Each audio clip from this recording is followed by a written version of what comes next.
You can't kill me, motherfucker. You can't kill me, motherfucker.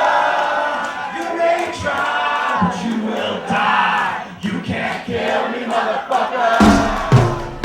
Here we go!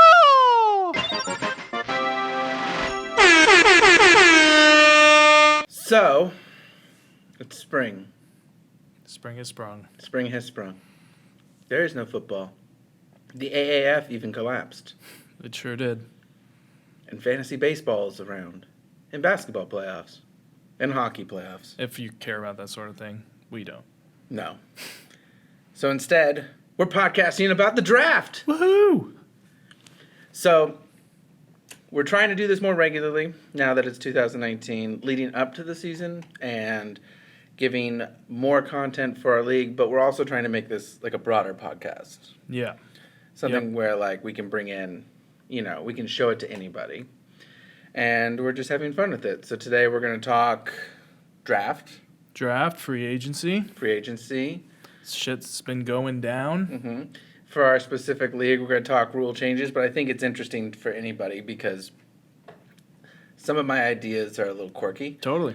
And then we're going to talk just general, like, big changes that have happened in the league and stuff like that. We're going to talk about being Niners fans and what's in store for 2019, I feel, because we do that every podcast when we start to ramble. Yep, and time permitting, a mock draft. Exactly. Yeah. So, yeah. And we don't have a guest, so we have Honorary Teef with us today.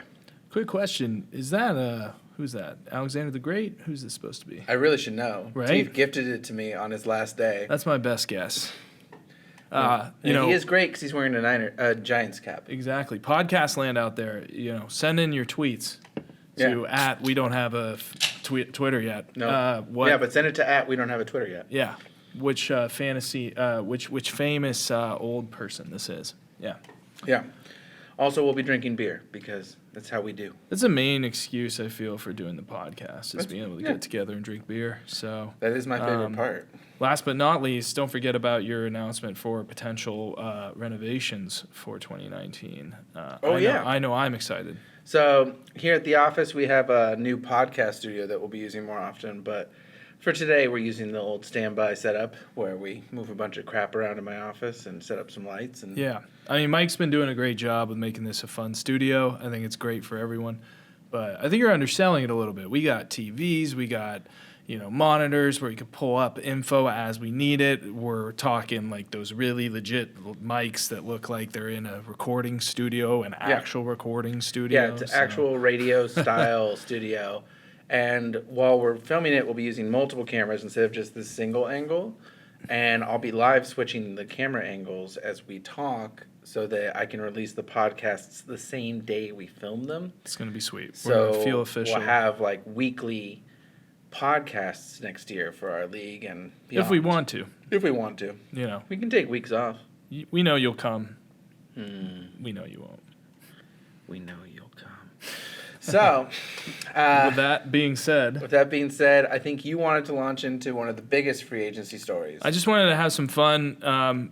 Our league that's tuning in is probably going to tune out pretty soon, as they do. Yeah. So we're going to talk about those rule changes in a minute. But real first, we got to talk about the biggest story of the offseason since the stupid Super Bowl that sucked.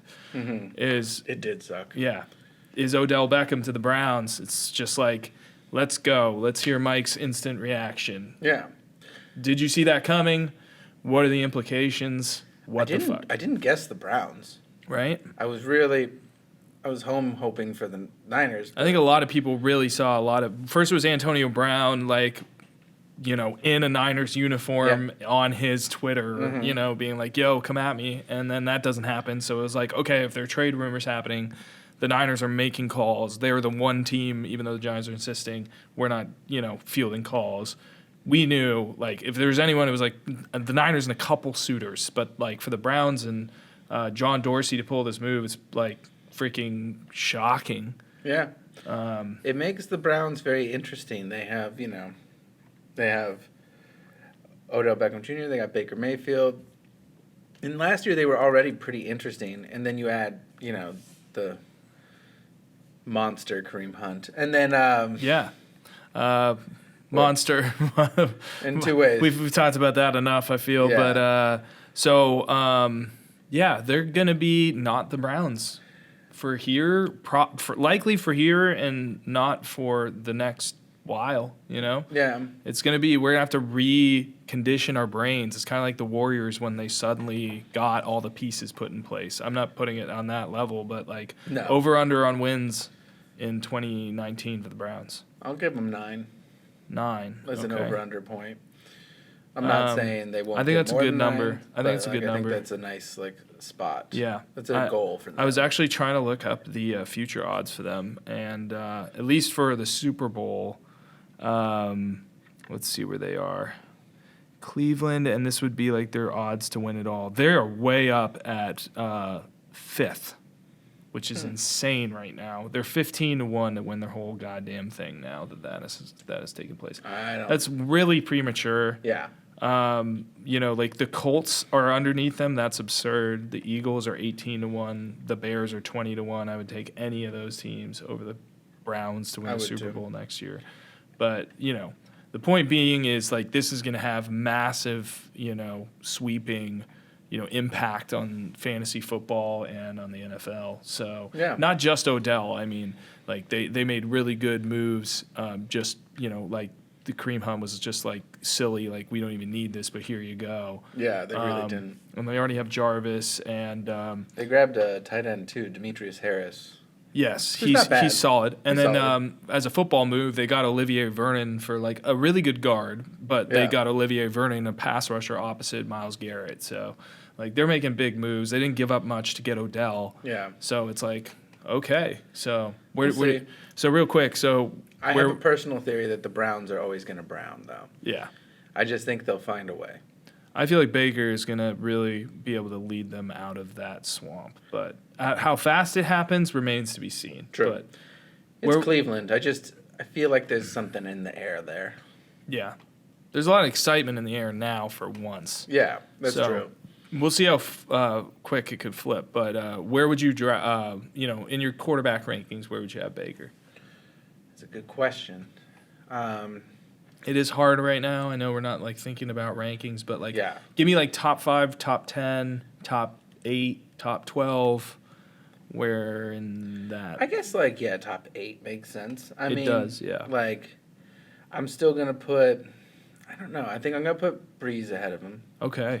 Now that sounds like that's actually one of the like more questionable ones, I would say. I don't know. I feel like I can always just trust Breeze. Last year he showed me a lot. I think I can still trust him.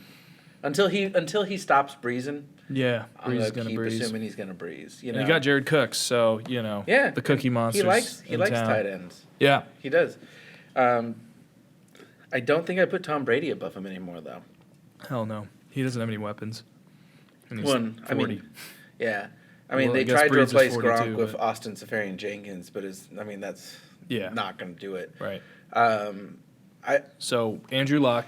Andrew Luck for sure. Aaron Rodgers. 2. Aaron Rodgers 3. Pat Mahomes obviously 4. Yeah, Pat Mahomes. Although is Pat Mahomes going to continue to Pat Mahomes? I guess we'll find out. Yeah. What about Deshaun Watson? Yeah. Yeah. he proved it to me last year. I was really skeptical about Deshaun Watson. But that's probably it. And I probably would have. That's it? Probably. What about Russell Wilson? I probably have Baker above. Above Russell? It's close. Okay, it's close. He's staying in Seattle. The other people that are close to me are Matt Ryan, Jameis Winston, Cam Newton. Phillip Rivers? No. Really? Phillip Rivers always seems to be solid points-wise for me. Yeah, he's fine. Yeah, I guess you're right. Yeah. Give me Baker. Andy Dalton's not above him anymore. The point is, for me, I don't think I'm going to draft Baker in any leagues because someone's going to like him a lot more than I do. I probably have him as my 5th or 6th quarterback, but I think someone's going to have Baker Mania in every one of your drafts this year. So. What about Goff? You think Goff goes above Mayfield? I don't think he does, but I wouldn't be shocked if he finished higher than him. Yeah. Like if Gurley's not punching in as many touchdowns as he was, Goff's gonna be a touchdown throwing machine. So that's a good one. And then, I guess the Jaguars are now Carson Wentz could outperform Baker too. Yeah, that's true. That's true. So I'm just going to wait on quarterback this year. Garoppolo's got some upside. PSA, nobody waiting knows on if he's quarterback. Gonna be healthy. Yeah. No, I mean, there's a lot of quarterbacks. It's Right. a very good point. And then the other side of the coin, There's also Dak. I haven't even mentioned Dak. yeah, he's like solid. He's solid. Wide receiver. Where does Odell go for you in wide receiver? Odell was already like a borderline first round or first round pick, depending on your draft. Totally. Right? Yeah. I think he's just still there. I don't think he went up. I don't think he went down. I think he's still like, he's up there. He's like, first, second round. Because, like, I mean, Julio or Odell? Odell. Julio's getting old. And Julio, I don't know. It took a long time to get a touchdown last year. A long time. I had him. Yeah. That was hard to deal with. I traded for Julio. I traded Tyreek Hill for Julio, which I'm glad to not have had Tyreek Hill on my team now that I know what kind of person he is. But, Exactly, yeah.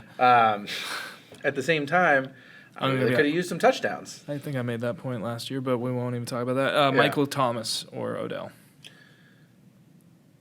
Ooh, That one's tough, too. that's a tough one. Yeah. I think Antonio Brown still ranks above Odell. Really? Okay. I don't think most people with him going to Oakland would agree.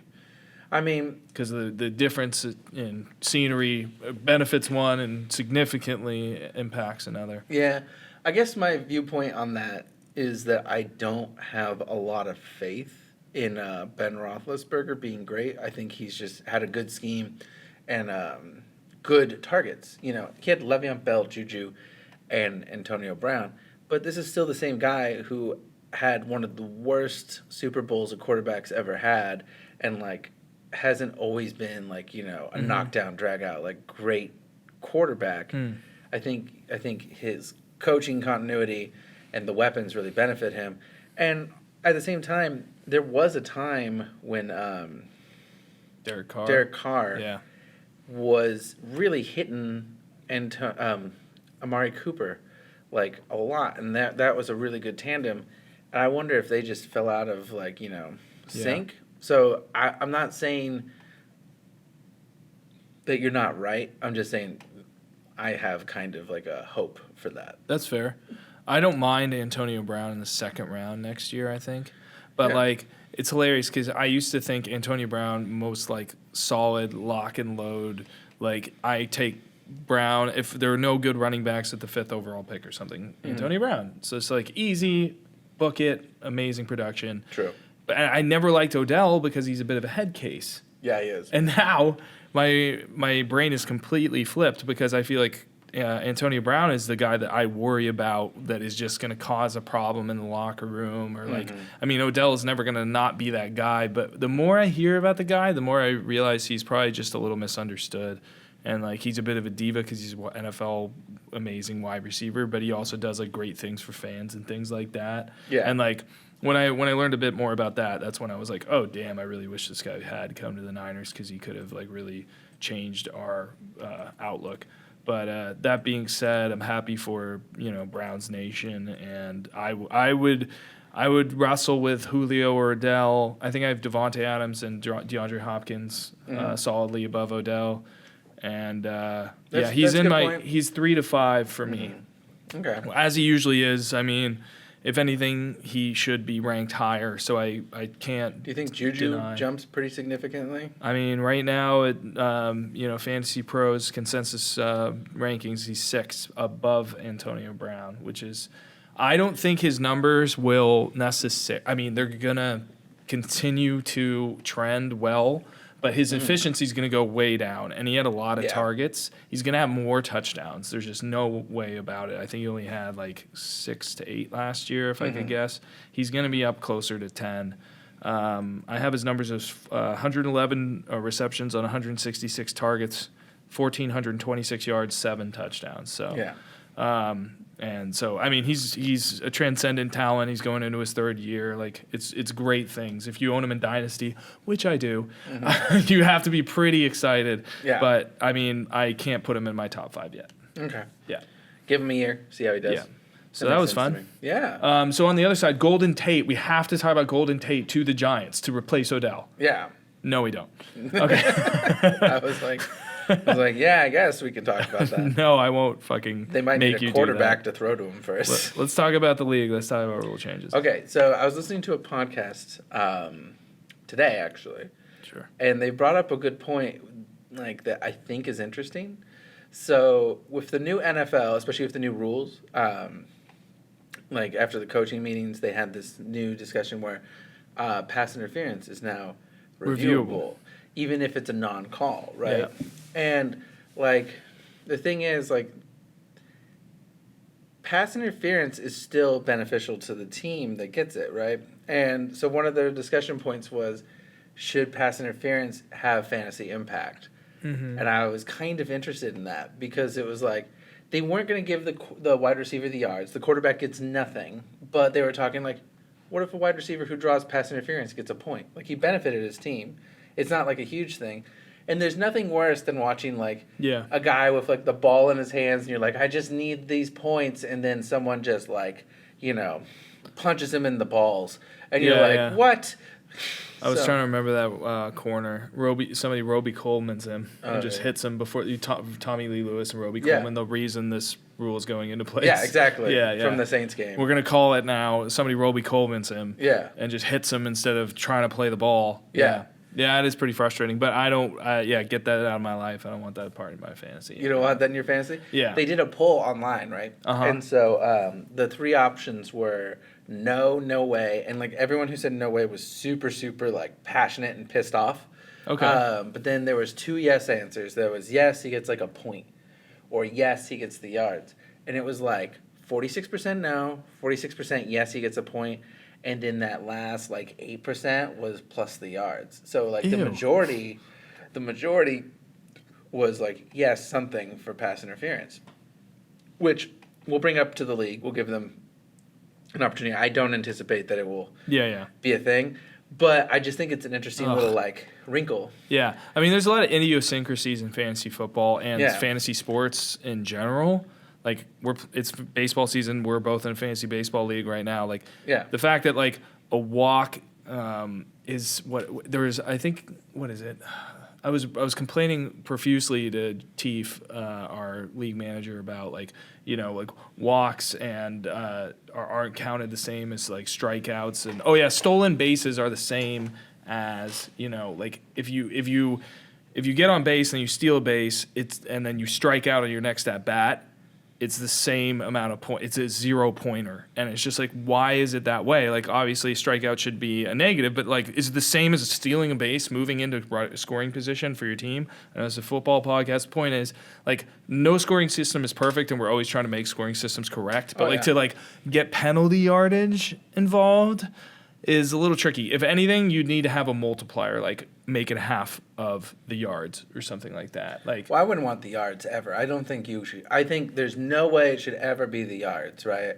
I think like it's just like almost like points since for a catch. You're earning a first down, so it's sort of like if your league awards for first downs, then like if you're getting a defensive pass interference, I could see it. But if you're not already giving like points for first downs, why are you not giving pass interference? That would be my counterpoint. I would just say like it would be interesting to see what would happen in like a half point like kind of situation or something like that. Yeah. If you draw like, because I with these new rules, I could even see coaches like drawing up plays specifically. I mean, I don't know if it'll happen, but maybe trying to draw pass interference. Yeah. And I think it might become a bigger part of our lives than maybe we are fully realizing. I think much like most rule changes in the offseason, it's sort of overanalyzed. And then it doesn't become as big a thing, like the illegal contact thing where they were calling it all preseason. Right. Oh, my God, and the freaking hits the quarterback shit. Yeah. I mean, it did impact the end of a game, week 2, Packers-Vikings or whatever it was when Kirk Cousins got hit. Totally fine. Clean hit by Clay Matthews. He throws a pick. Game's over. Oh, wait, no. And then they come back, but be that as it may. One thing I might put out there is, there are certain platforms where you can make things interesting and add in like small fractions of points in order to, customize your league. And so, like, for example, we run one of my other leagues on Flea Flicker, and it's it's 0.25 points for your tackle for a loss for your defense, because it's just like, that's actually a really impactful play if you get a, negative yardage play there. We have some weird quirks in our league, too, in the way I built it. Like, one of the things I did is I always hated when my defense would strip the ball, but they wouldn't get the ball. So forced fumble rather than fumble recovery. So we get half a point for a forced fumble, and then you get the remaining 1.5 points if you get the recovery as well. Interesting. See, I like that. And as long as ESPN, because that's where I was going to go with this, as long as they're allowing customization like that, I'm good with it. Yeah. But I was going to say maybe it's time to just say, hey, league, we Yeah. have other options at our disposal for our league. And I know most platforms just most games within ESPN Fantasy are starting to get really shitty. Yeah. Especially fantasy basketball. I started a league and immediately it was like, nope, we're going to Yahoo. Sorry, this is a huge mistake. As soon as I saw their interface. So, as a league manager, I'm really used to the ESPN one at this point, and I've got such a large amount of customizations in ours that I feel like it would be a huge pain to move it over. Okay. Well, if you're into the campaign hashtag fuck Mike 2019 with me, no, I'm just kidding. But every year we have a vote. Every year we have the vote. I knew that was going to happen eventually. So I'm sad now. Well, anyways, our friend here, because I'm bumping him because every time I nod my head, he nods in agreement because I'm over here tapping him. So sorry about your hat, bud. That's going to sound great on the audio. Yeah. Well, luckily these are pointed at us, so hopefully it's just a distant loud noise. Hey. But every year we've had a vote. Move the league or don't move the league. Draw goes to stay. It's been a draw 4 years, 5 years in a row. So some people want to move, but most people want to stay. Well, not most people. Half the people want to stay. Right. But the other thing is when we start talking about, okay, people who want to move, where do you want to go? It's 2 for Yahoo, 2 for this, 2 for that, whatever. It ends up being one of those things where it's all right, there's no consensus best pick. ESPN tends to get the most votes because we're just used to it at this point. And, like I said, there's so many customizations in our league. If I remember correctly, it's we have you lose half a point for a missed extra point. And then, our yardage is slightly different for defenses. Yeah. And we have... Should be replicable, but... Yeah. No, totally. Yeah. It's just one of those things where, I don't remember all the changes we've made because we've been customizing it every year, just in increments at a time. Yeah. You got to dial it in. But the history of the league is being removed from has been removed from ESPN, which is quite sad, I would say. Yeah. I don't know what the fuck they did doing that, but just little things they do year after year. It's just why?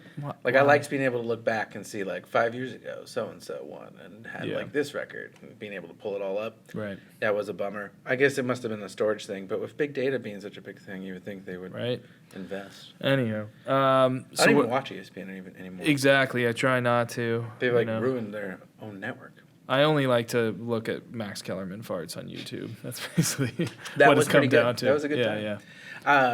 And then, so the other one that we talked about last year was taking playoff matchups from a 2-game to a 1-game, which I'll be interested to see what the votes are on that. Yes. Because, your school of thought is, you win the week kind of thing. It's exciting. It's just do or fucking die.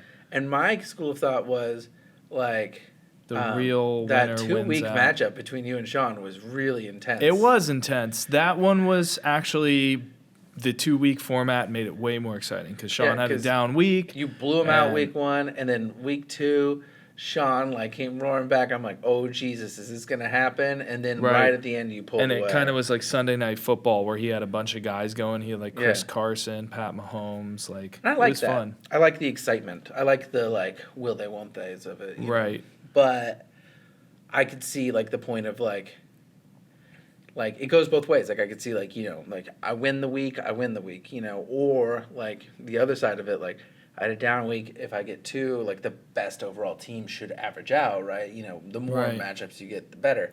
Kind of how people look at baseball or NBA, where with those more games, it's more likely that the best team will rise out of those series. Right. Whereas in NFL playoffs, it's any given Sunday. So I guess that is more true to NFL, but at the same time, I don't know.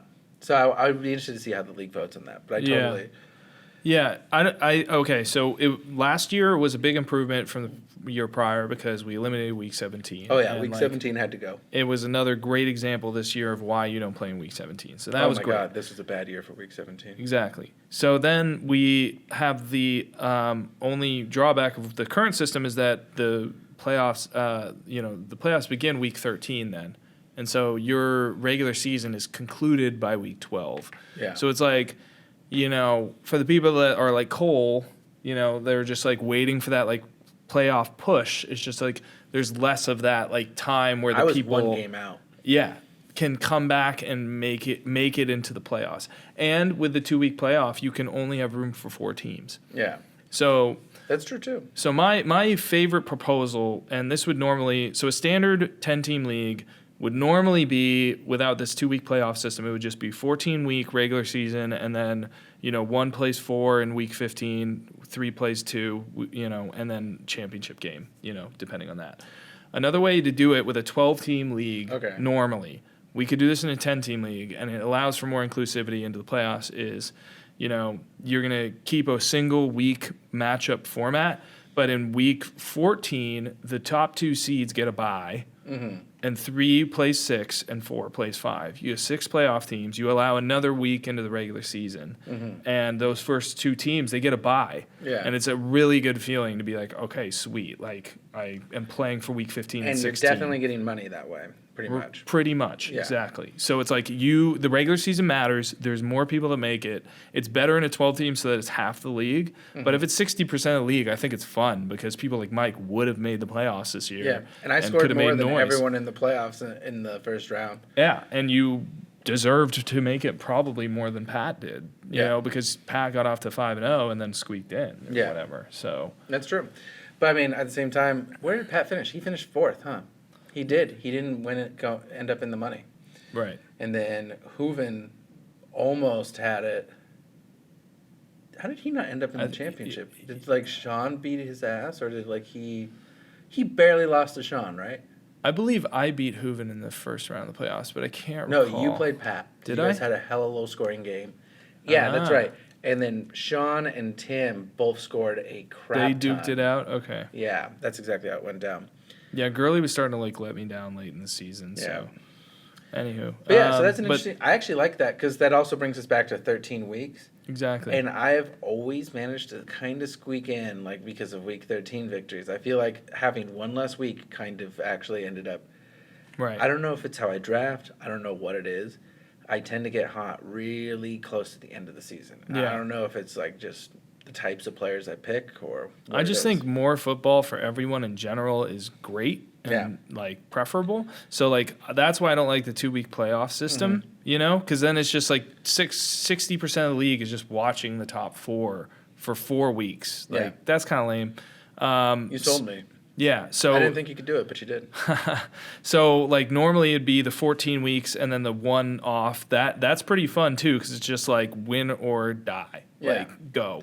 But this different system kind of is a blend between what we have and what we could be going towards. So Well, and the other thing I like about that too is it puts our bottom 4 teams in like a bracket style tournament to not take last place.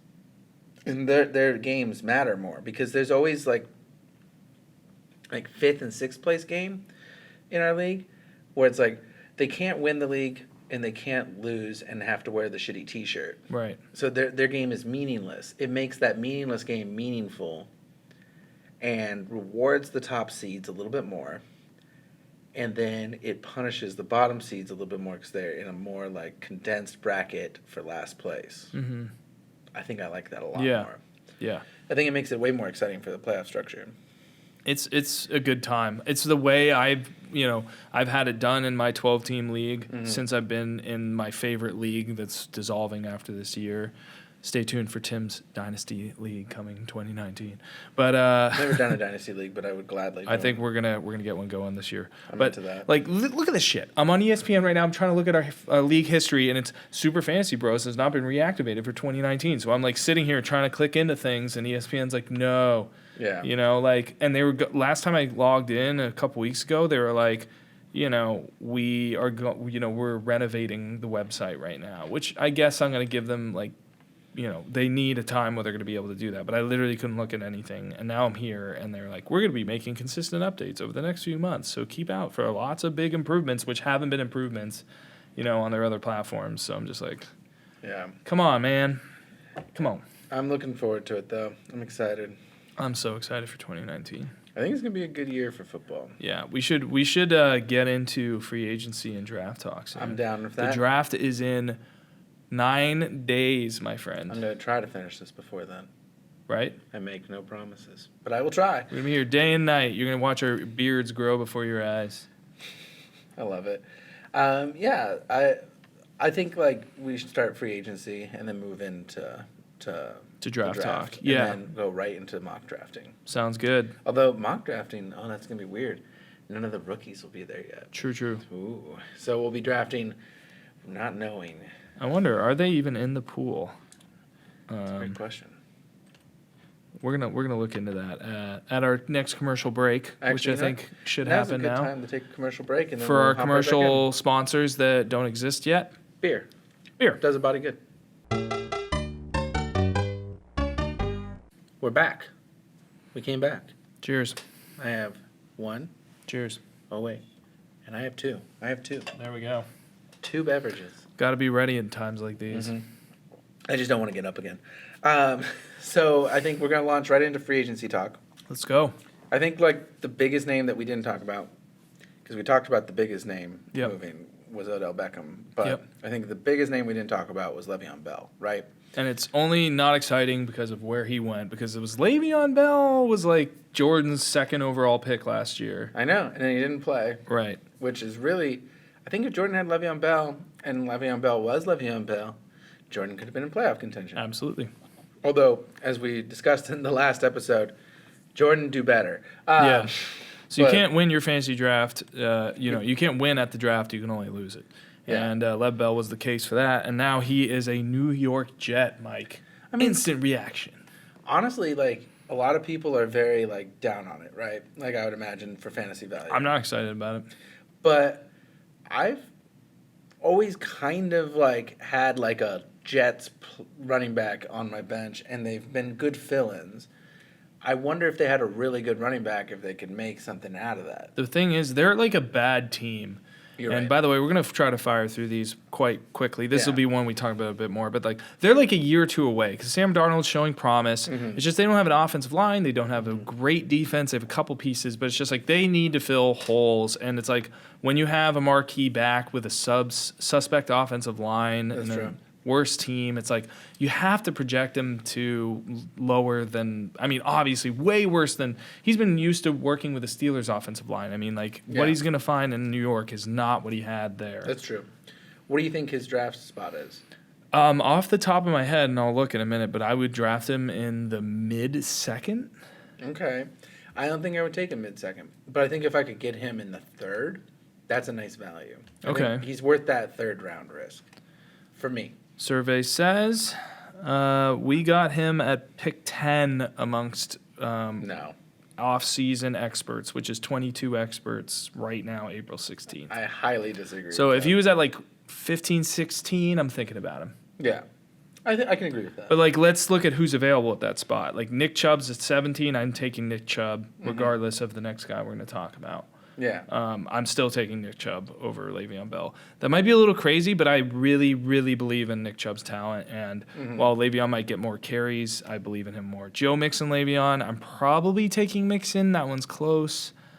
David Johnson, I'm taking David Johnson over Le'Veon Bell next year. So What do you think about those Kareem guys? Hunt's going to go and beat Nick Chubb out of his job? No, I do not. Okay. Because Have they announced his suspension, by the way? that's a good point, too. Is it 8 weeks? Oh, man, that's a good point. I believe it's 8 think about the weeks. suspension, but It's 6. It's at least 6 weeks. Let me look it up. yeah. But yeah, So so we're gonna talk about our next guy. So basically, we're not too crazy about Le'Veon. I don't think most people will, unless you're in a Jets league. yeah. I So- mean, don't get me wrong. If he falls, I'll take him. Sure, I'll take that risk. But you need him to fall. Yeah. you need him to go to in the I'm not 20s. taking him. I'm not taking You're him. not at gonna 10. get him next year, and that's fine. Yeah, and that's fine with me. I didn't get him last year. It's And an interesting I didn't look. hurt for that. Yeah. I think he's going to have a lot of volume and volume plays in fantasy. So That's I true. think you are pretty much undervaluing because of that sort of mantra of it being the Jets and they're not doing anything. Well, But- I mean, I felt like I was overvaluing him by saying like late second, early third would be nice. I thought for sure that I was maybe like a little over what the consensus would be, but the Right. consensus surprised me. Yeah, And got to so- get him in the second. So Yeah, that's a little rough. Kareem Hunt with the 8-game suspension. I mean, like, 8 games can confirm. yeah. So that's more than half of your fantasy regular season. So he's gonna be like probably like a 12th or 13th round pick. yeah. He's like a risk. If pick. anyone picks him earlier than that, let them, I would Yeah. say, because you are. I mean, honestly, 14th round might be too early because you're really burning a roster spot For you 8 really weeks. might need. Yeah. Yeah. It has to be a deep league. Right? but Yeah, he might be a nice free He's agent. he's absolutely draftable, but because he can catch the ball, Chubb isn't the best pass catching back. That's but true. If Chubb goes down and Kareem Hunt's on the free agency and it's like week 4, you bet your fucking ass I'm going after that because that's going to be a nice little like late season push. But ideally, I'd like to not have to draft him and not have to need him. So Yes. yeah, I but understand that. I think you're right. I think Chubb can't lose that job with an 8-week suspension. Like at least not for the first 8 weeks. Like barring injury, Yeah. because I mean the guy proved himself from the get go, in my opinion. He had like 3 carries for like over 100 yards and 2 touchdowns against the Raiders or whatever. Remember Yeah. that? Like Yeah. that was his breakout, and then fantastic second half. I believe in the talent. So like Kareem Hunt will be a nice little value. I would recommend trying to trade for him a couple weeks in to the person that's 0-2 because they drafted Kareem Hunt. That's a what good I point. would recommend. Yeah.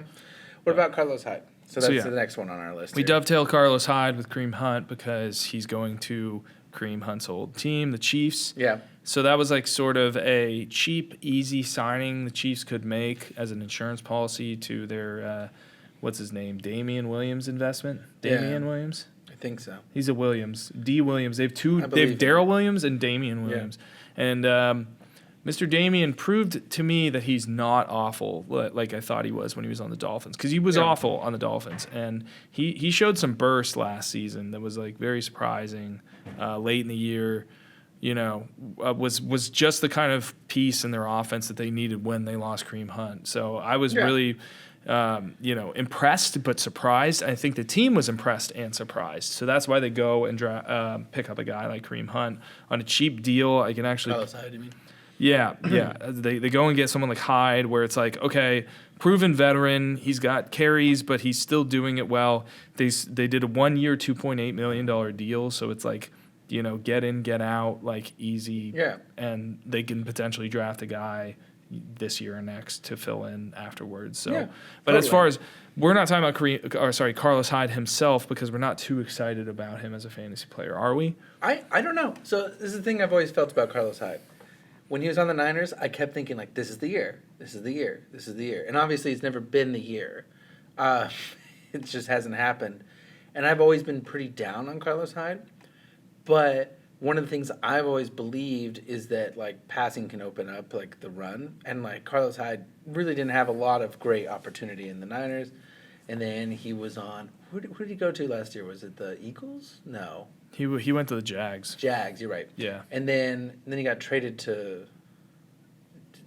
Did he get traded to the Jags? He got traded to the Jags. Who was he on before that? He was a training camp player he was a 4 or 5 week starter for the Browns Yeah. with Pat's team, and then Yeah. he got traded to the Jags. That's right. As their Fournette insurance And policy. I just don't know that he's ever had like a great opportunity, and I think like this is the best opportunity he's ever Totally. gonna get. Yep. So this, I don't hate him as like He has an opportunity to earn the third possession, first and second down role. You know what I mean? Yeah. Like Damian's going to start the games. He's going to be the third down back, but Carlos is going to come in series 2 through 4 and pound the rock. And he's always been good at that. And I think in his role there, he's going to be great. It's just, is he going to be great for fantasy? I don't Is the hate him question. as like a late draft stash.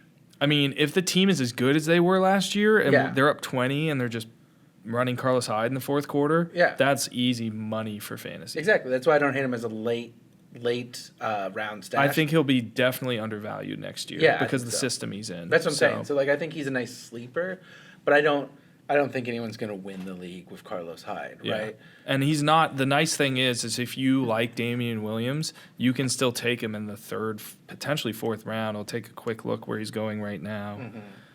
Damian Williams is down to 40 overall, and before the Carlos Hyde signing, I was seeing him in the second, third, early third round. Yeah. So like if he's RB 18, you can take that risk and just see where it goes. You can even handcuff. He's a nice handcuff too. Yeah, and Hyde will go late, and you can get them both, and Yeah. there you go. That's not a terrible handcuff. Good stuff. Mark Ingram is the next one on our list. Yep. Obviously, we're a little running back heavy, but running backs make the fantasy world go round. Yep, we're gonna go running backs and wide receivers. The wide receiver free agents suck this year. Let's be real. Yeah. So Mark Ingram is an interesting one for me. great fit with the Ravens. I think so. I think he's like a must-take first or second round for sure. Probably going to be first, right? No, No? you're way too high on him. Really? Yeah, you're way too high on him. I think he'll get a lot of run on. He's going to be a beast, and I wouldn't argue with being bullish on him. Yeah. But like, let's say you get your stud Who do they running still back, have? and then your stud wide receiver, and then maybe a tight end or a wide receiver, running back. Like he's a definite RB2 next year. Okay. But like him or Damian Williams, I'm gonna give it to Mark Ingram. Probably, yeah, I'm gonna give it to Mark Ingram. Who do the Ravens have another running back? Is that why I'm too? No. Okay. I mean, they have their rookie last year, Gus Edwards. Okay. I'm having to pull these out of the memory banks. I'm It's impressed. been a few months. It's an impressive number. But yeah, it's better than mine. Yeah, I'd have Edwards. been like, what's his face? Because I had him on my teams, in different leagues, and Edwards had a nice help. 4-week stretch last year Yeah, because yeah. he was the guy that could just pound the rock. No, I when remember him being a to surprise. Lamar Jackson's read option. I think I free And- agency'd him in like a league or two. Ingram is just a massive upgrade for them at the running back Yeah. position, but like I can see him. Okay. he's you're right around Damian Williams. Yeah, I in think that's fair. current. Yeah. You're right. I went a little hard. But I got a little excited. No, I mean, but I don't blame it because they are they're the probable favorites for running the ball for the majority of for the highest percentage of their plays next Yeah. year. No, exactly. So- That's why I feel like he's a really nice. So they have Kenneth uptick pick. Dixon, who's a versatile back but been injured his whole career. That's true. And Gus Edwards is an undrafted rookie last year. Did well, but isn't going to take much away from Ingram. So Ingram's going to be like When they the gave guy. Ingram the money, and they gave Ingram like years too. They gave him, what they give him, 3. Well, I guess that's not years, but they gave him 3 years. They expect to use him. I mean, if the Ravens as a team were more of a juggernaut, then you're talking about him in like the second, third round. Okay, But like he was on the Saints, and that's what gave him like a boost. that's a good point. But now he's the guy, and he doesn't have Alvin Kamara in front of him. So I think Mark Ingram benefits overall from this. I can see that for sure. So- I think he'll be better than he was last year. Is kind of where I'm at. Yeah. Yeah. So I think he's going to return to he's going to be a less efficient player. He has to be. But underrated thing, but Marshall Yonda is their right guard. He's one of the best guards in the league, the Ravens, and he's 34. He was considering a retirement last week. Within the last week, he re-signed and said he's going to play. So like that was huge. Yeah. Because they're going to draft. Line is everything. They're going to draft like receivers and offensive linemen, and then they lost a lot of edge rushers. And they've got their new young quarterback. But their mantra is run the ball because they have their young quarterback that is working on his accuracy. He just came out and said, my accuracy wasn't good last year. I got to work on that. So Yeah. at But, least he knows. he At was least the exciting. team has a vision, and I think Mark Ingram is a huge part of that vision. Like, Yeah. go and get him in the 4th round next year. I agree with that. Yeah. And we've seen what a Harbaugh coach can do with a mobile quarterback, so who knows? Yeah. Yeah. I have hopes. An Ingram- inaccurate mobile quarterback, I will add. Yeah. Yeah. No kidding. And I The think, brothers know. I think Ingram's going to pay the dividends, in all situations. He's a nice, versatile back. So perennially underrated by Sean Payton or Yeah. whatever. So I like him. I like him as a pick next Yeah. year, for sure. And then So moving on to where On the Ingram other came side from, of that, what yep. you came up with for us to talk about was Latavius Murray. right, just interesting. I think he'll be like Ingram light next year, right? Right, Like right. you probably won't draft him very high at all. But actually, do you think it makes Kamara's like value go like a little up? A little up. Losing Ingram and getting Latavius Yeah, Murray? that situation I think benefits Kamara slightly. Not like a huge amount, but I think that definitely makes him still a first round pick, right? Yeah. Interestingly, I think Murray and Ingram's skill set is very comparable. Yeah, I would agree. I think Ingram's better overall, but I would agree. And younger. I don't know about that. Isn't They're he? probably about the same age. I'll look it up, but Sure. continue. They're about the same age, and Murray definitely has less wear and tear. He had the one big year with the Raiders, and then he's been a nice backup piece. And, he had off-season surgery going into last year, but then came onto the scene early on when Dalvin Cook was injured. Like, he had a couple big weeks. And I think that, the Saints will be able to rely on him, in situations where, Kamara's getting that extra workload, like when Ingram was suspended last year, they really had to lean on a Kamara, and they don't want to do that too much. So No, I mean, I'm not expecting them to give him, like, a huge workload still, but I'm thinking, like, it could benefit him in, like, the touchdown game maybe a little I mean, they're going to run HB dive with Murray, and off tackles and, goal line work with Murray a lot. For the record, they're, like, exactly the same age. Right? So, You're right. yeah. But it may not appear like that. I mean, Ingram feels younger, right, for whatever reason. But, I feel like Murray's going to be a nice little, fantasy piece to pick up late because he doesn't have a big name attached to him. That's true. But to give context, And if Kamara goes down, Murray will be a nice little, like... Oh, God. He's a nice handcuff. Oh, my gosh, yeah. He's like a top-tier handcuff. His upside, I mean... Kamara is like my guy, so it's just like, please don't let that happen. But it's football. Oh yeah, I like so. Kamara a lot. He's so fun to watch. Yeah, and For sure. Things happen. So Murray, to give context, he was my 12th round draft pick in a league where your redraft value is based on where you drafted them. And he was like a non-consideration for me because he was on the Vikings and he's backing up Dalvin Cook. So it was just like, who am I going to keep? I'm going to keep Corey Davis in the 4th or this person there? Yeah. And then he gets signed to the Saints and I'm like, oh, I guess I'm keeping Latavius Murray in the 12th. Because that's you can't pass that value up. Latavius Murray won me some games last year when Dalvin Cook would go Totally. I had him on my bench Yeah. because I think a lot of people didn't expect the games that he broke out for 100 yards, 2 touchdowns. down. I had to play him a couple times, and He's a nice little player. I definitely used him. And he's not little. No, He's a right. big athletic dude. So I think Ingram is a more complete back, and that's where it's like if the Saints are relying on Murray in the playoffs on a goal line situation, I could see Fletcher Cox punching the ball out on the goal line or some situation where Murray fucks up.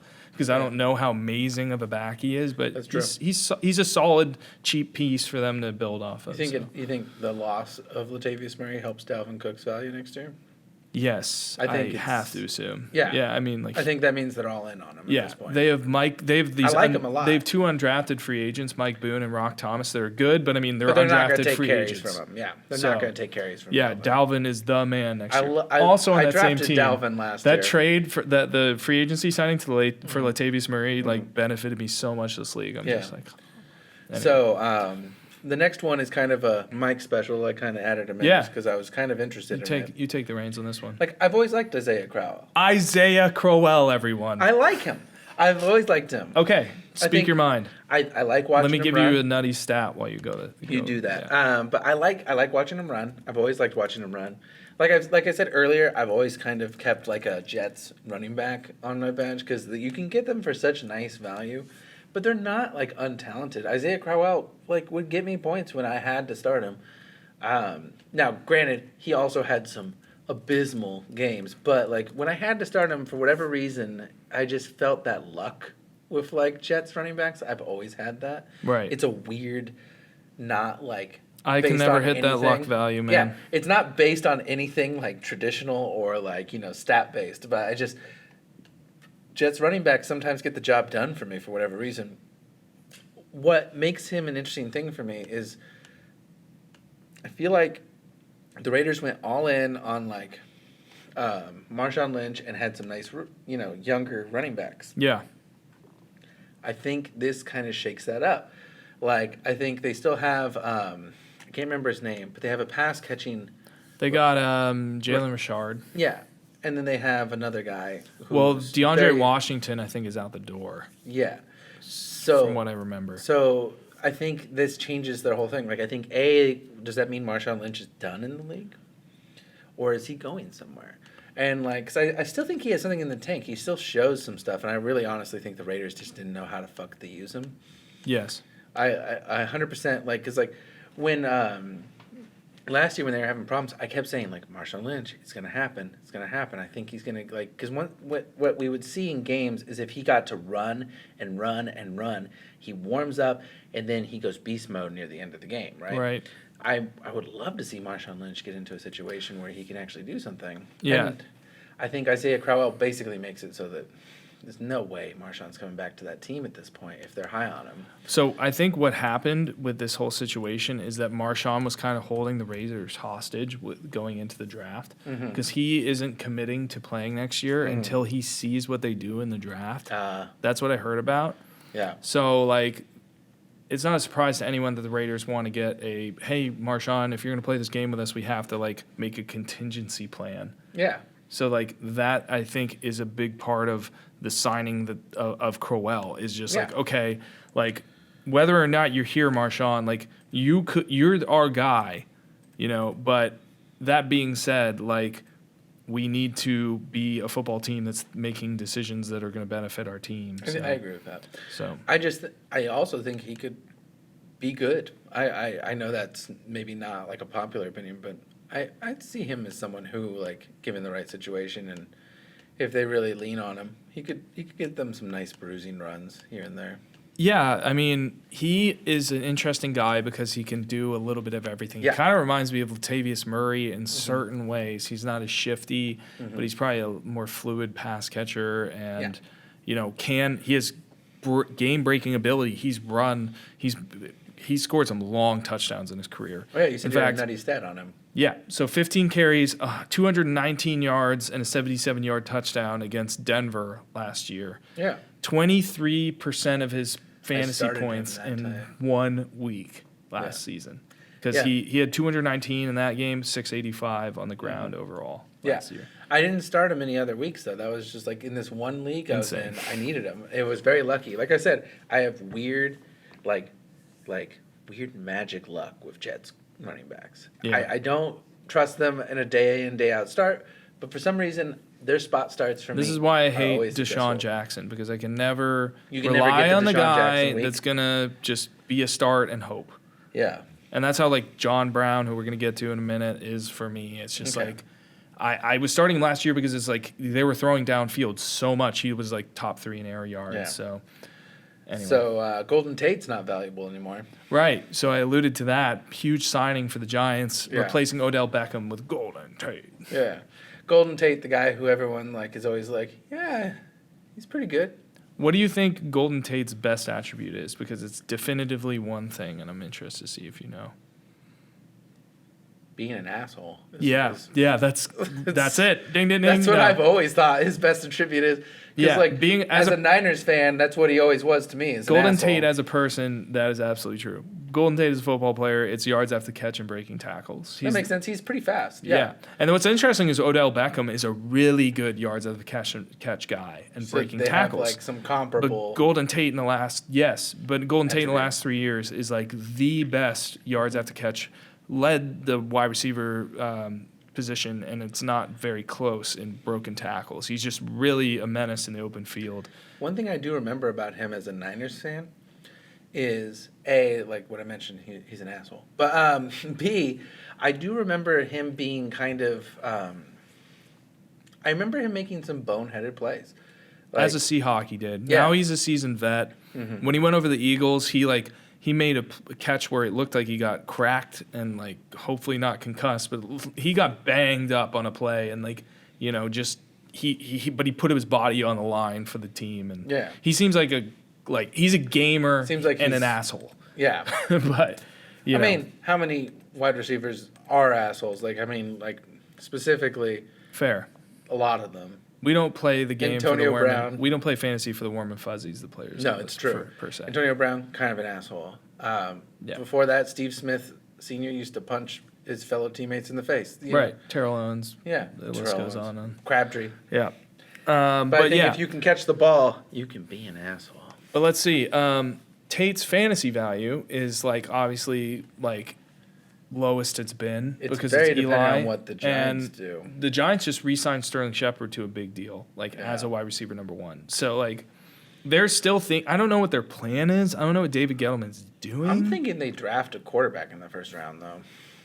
Like Eli said that he thinks they're going to draft early, and we're going to get to draft talk soon. Yeah, So let's hold that. But I think that could help his value if they get someone. They're like doing this weird in between thing. Yeah, they're like trying to fill seats. It kind of reminds me of like what the San Francisco Giants did. Yeah, where they're like, oh, we're still competing, we're still doing it, but it's a fucking smoke screen. But the difference is Giants haven't won a Super Bowl in fucking 10 years. So yeah, at least the years. San Francisco Giants won some World Series. Right, and following those years, they tried to give the nostalgia. Yeah. But it's like the Giants are still trying to hearken to Eli's great when it's like, okay. Anyway, so Golden Tate is a little bit like, he was the biggest name on the market, and for him to go to the Giants and for them to trade Odell, it's like, what are you doing? Yeah, and so then we have, let's just do these 2 and 1. Like we have John Brown and Devin Funchess here. It's like other wide receivers who win places, right? Sure. So John Brown, like exciting player, given the right offense. So they say the Patriots give me John Brown in the top 25, 30 wide receivers. Okay. Give me John Brown on the Bills. Great fit for the team. Poor John Brown. Yeah. Because well, I mean, like Bill, I've said this on the podcast before. Wide receivers on the Bills kind of languish and don't do that much. Then they go to other teams, and you're like, whoa. Robert Woods, a guy I always thought was good. Yeah. But he was just in Buffalo. Yeah. It's just, you're in Buffalo. Yep. And that's a problem. Yep. I mean, we don't have to say much more than that. Rest I in will peace, draft. Frank Gore. I'll draft John Brown at the end of drafts. I don't know if people are drafting him before then.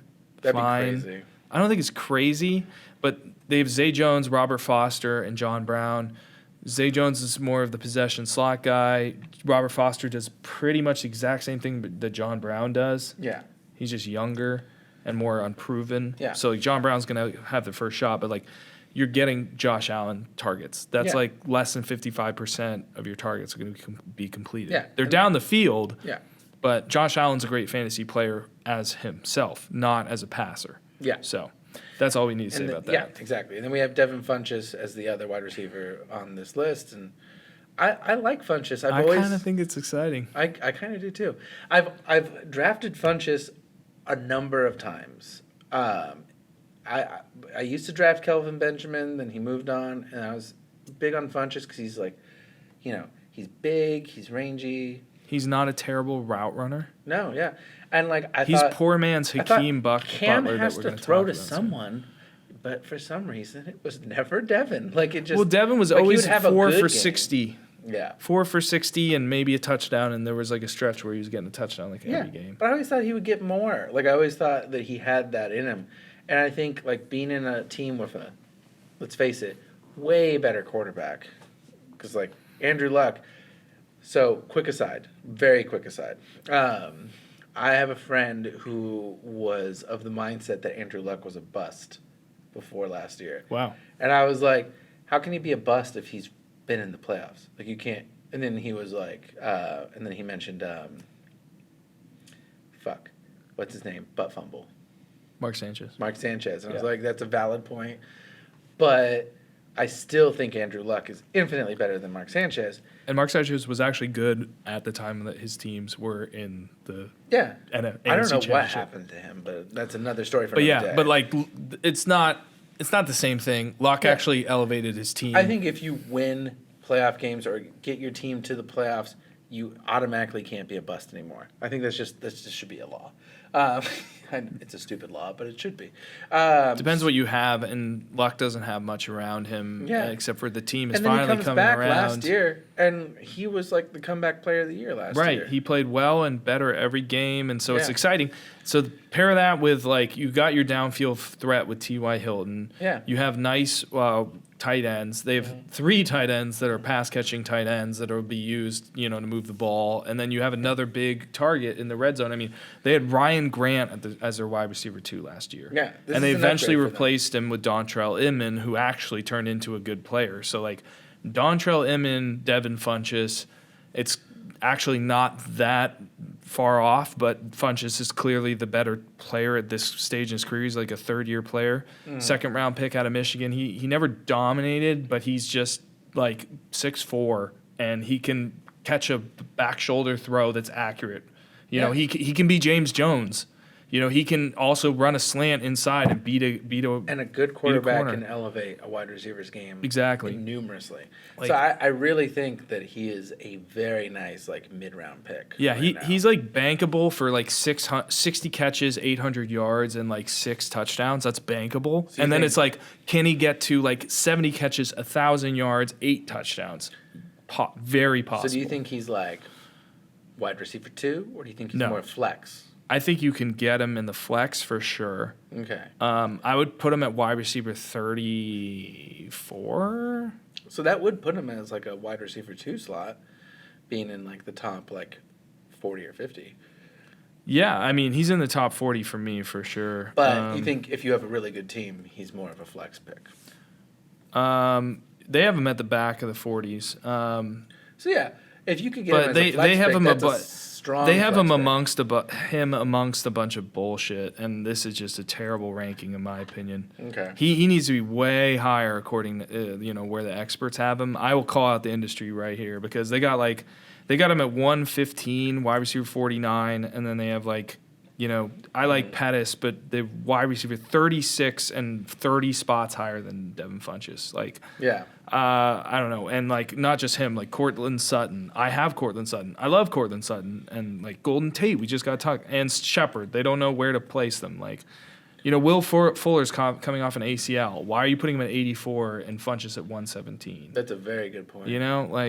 So I think he could be a nice pick. I got him right up there with the, If he's at that value, he's a great pick, honestly. Yep, I got him right up there with the Robbie Andersons of the world, which is wide receiver 34 right now, which is exactly where I want him. And then rounding out the players that we kind of earmarked to talk about is Jared Cook. Yep. Which we kind of talked about a little bit earlier, so we don't have to talk much about, but... He's not too intriguing, except for he had an insane season last year, and now he goes to the Jimmy Graham-less Saints. Yeah.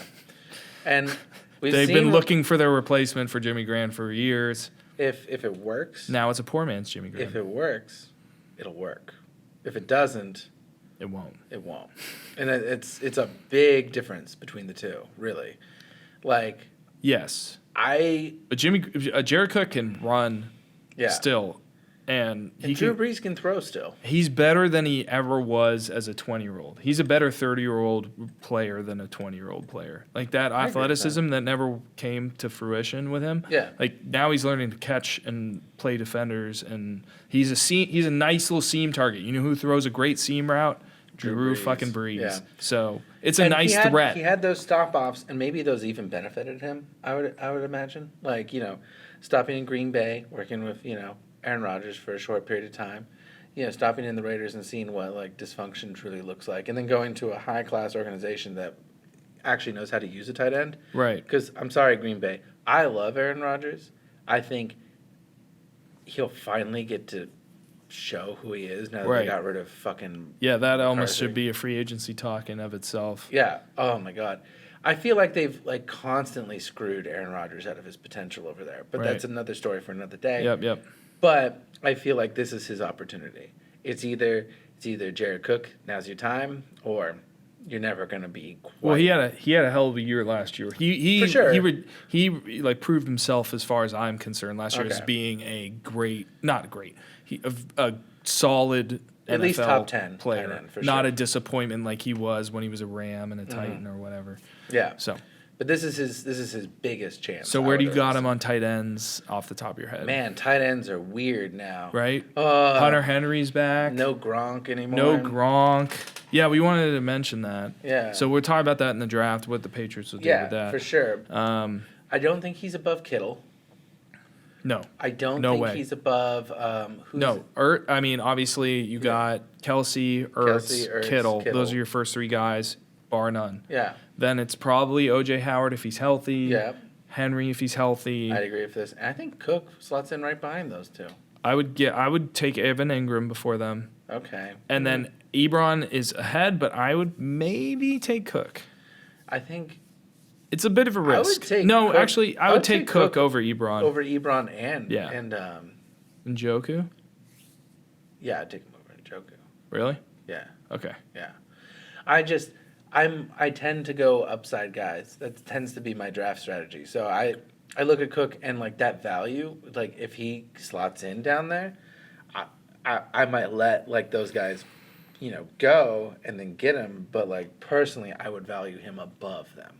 And that's a nice little draft grab for me. Nice little draft point with tight ends from what I'm looking at early on. If you don't get the top three, just wait. Yeah.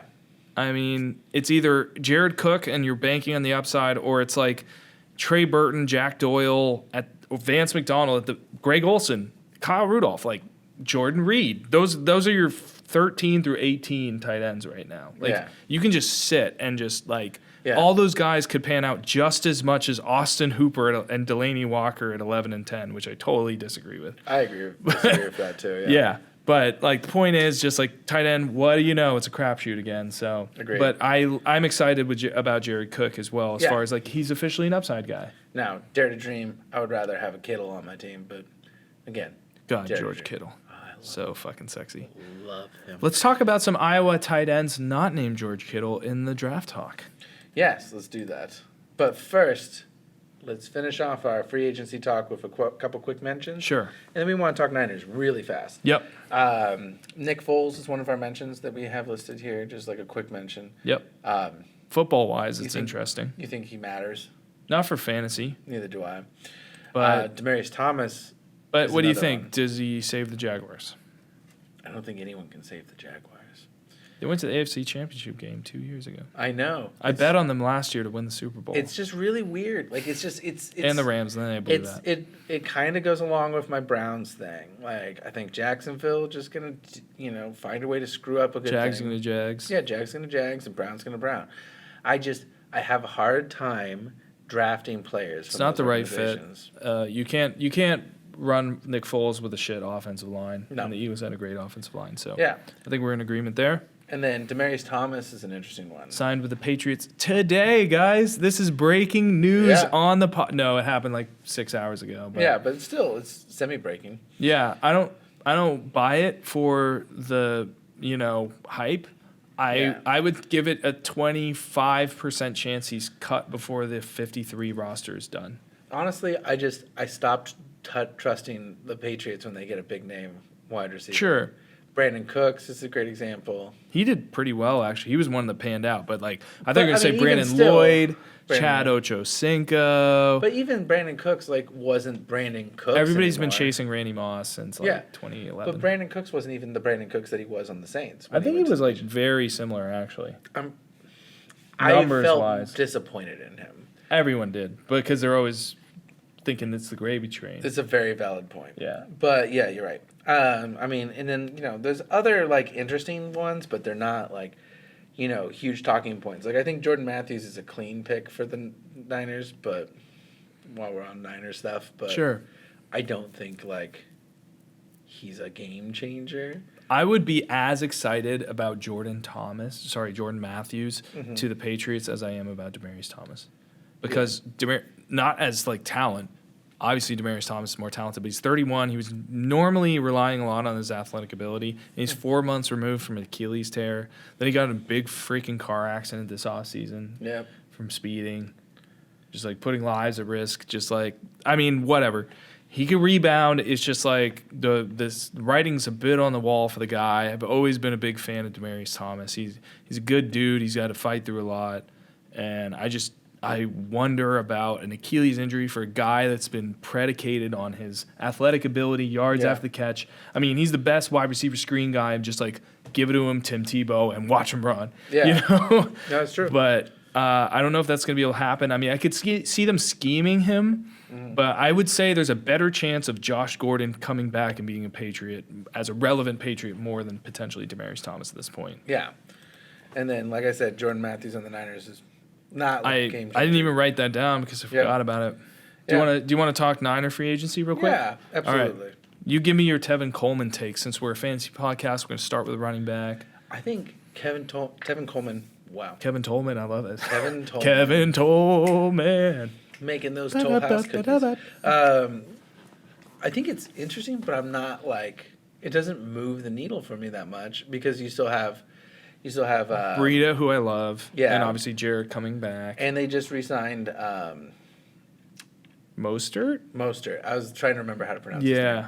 And like he actually showed up pretty well last year, and they gave him a 3-year deal. You know, more than they gave Tevin Coleman. They gave Tevin Coleman 2, which is, you know, I don't know what that says. I don't know if it says anything or if it says nothing. Yeah. But I think they have a stacked backfield. Right. Because, like, I think they have.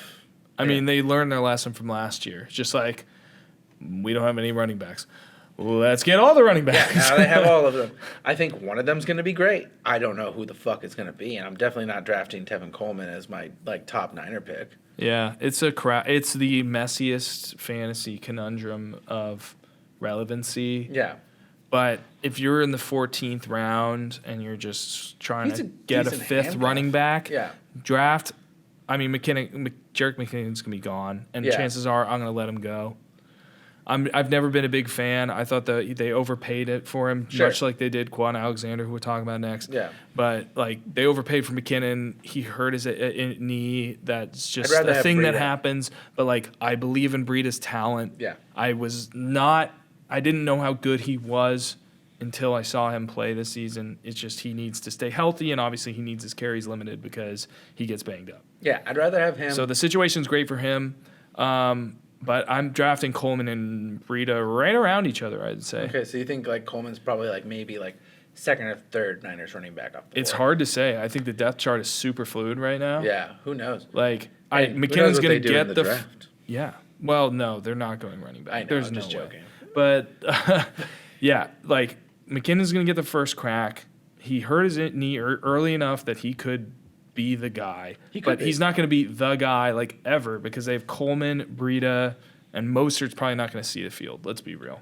If he does, then the season's gone a little off. Right. I mean, he's probably going to be on the practice squad. I think he could be a future guy what was for it? them. Okay, here's your Niner knowledge question. Yeah. Jeff, whatever the hell his name was, what was that guy that played in the end of the season? He was even good. He was. Honestly, That's the value of Shanahan system. Exactly. I was going to say, every running back they put on the field produced. Right. I don't think it's an issue of who the running back is. I just think they just have to decide who they like best. Right. And that's really who the fuck knows. I mean, I'm excited about getting Tevin Coleman like 2 years 10. Yeah. No, Is that what it it's was? a nice deal. Yeah, it was 2 years, 10 exactly. Yeah, I mean, that's a nice little deal. So speaking of not nice deals, Quan Alexander. Yeah. Not your favorite deal. I was at the beginning. I don't usually do this, but I was on Reddit being like, why? Like when this deal happened because it was like free agency opened up and like yes we could use a linebacker next to Fred Warner, but like of all the positions to like invest top dollar in, like why couldn't it be Earl Thomas or someone where it's like a secondary player? Because linebacker, as we saw with Patrick Willis, as we continue to see in drafts, like you get a guy early on a rookie contract, it's sort of like a quarterback. He's the quarterback of the defense and he can lead you for a couple years, and young talent prevails. Young talent prevails at the linebacker position. And Quan is a young player, and he's really talented. So it's like, that's great. The problem was, when I first read about the deal, is that it's the most lucrative contract for any middle line or, on-ball linebacker. They call it off-ball, but it's really a middle linebacker. In NFL history, like that was really upsetting for me to read. Just like, why are we paying extra money to a guy where we could be spending it elsewhere? We just have that money. That just tore his ACL in week 3 or 4. Yeah. But we do have that money, and his upside is bankable. And then the Parag contract came in a day later where it's like, oh, read the fine print, which is what you have to do as a Niner fan, is that like it's a front-loaded contract. Yep. The Niners can get out easy after 2 years. It's not a big cap hit. So it's like, okay, like all said and done, guaranteed plus incentives, like it is the most expensive quarterback contract for this position. But, the contract does bring that, investment down a little bit. It's just still a lot to pay Quan Alexander, who used to be just like the tackling machine of the NFL 2 years ago. Mm-hmm. He led the league in tackles, I think, 2 years ago. As like a 24-year-old or He something. won me a game once. So As I do an have a IDP little player? love of him. Yeah. Yeah. In Luke's He was league- IDP beast. Full disclosure, so me and Tim don't just play in the league that I run, but we also used to play in this league that our friend ran from the Virgin Islands. And in that league, we had IDPs, and Quan Alexander got me a tackle in the last, minute of a game. Yeah. And I won a game that put me into the playoffs by There a you go. tackle. Yeah. I mean, he was a machine. But at the So same I'll time, give him that benefit of a you know doubt. what he struggles with, though? Missed tackles. Oh, yeah. You know what the yeah. Niners struggle with? Missed tackles. Missed freaking tackles. He fits their scheme in a defensive In a point bad way. of just we miss tackles as a team, and that's Yeah. ugh. But that being said, I have a lot of optimism. It's just when his contract doesn't pan out, I'm going to be why did we overpay for him?